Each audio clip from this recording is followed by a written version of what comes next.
c'est inacceptable d'entendre qu'un viol d'adulte est plus grave qu'un viol d'enfant et que les enfants pouvaient prendre plaisir. On ne peut pas l'entendre, c'est un film d'horreur qu'il se passe. Elle rapporte tout à elle. En 10 heures d'audience, elle a complètement anéanti les 299 victimes. Comment peut-on en 2025 dire des propos comme cela ? C'est effroyable et je remercie l'ensemble des avocats des parties civiles de nous avoir si bien défendus face à l'impensable. Le silence demeure et demeurera toujours. Je voulais savoir si vous la croyez. C'est-à-dire, hier, la question était d'avoir éventuellement des réponses. Est-ce que vous croyez Marie-France ? Non, je ne la crois pas parce qu'il y a beaucoup de discordance dans ses propos. Vous attendiez des réponses ? Vous attendiez beaucoup de son audition ?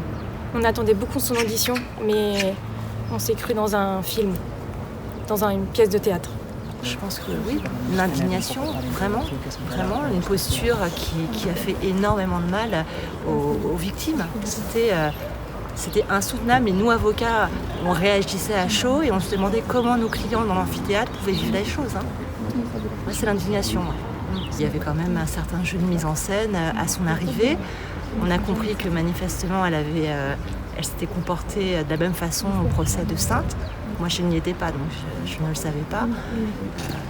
Cette façon d'être masquée, d'avoir la voix enrouée. On a tous vu que la voix s'est dégagée très rapidement. On attend des réponses, bien sûr. On attend des réponses pour les 299 victimes. Après, il y a toujours un silence qui demeure. Donc, on laissera la cour juger.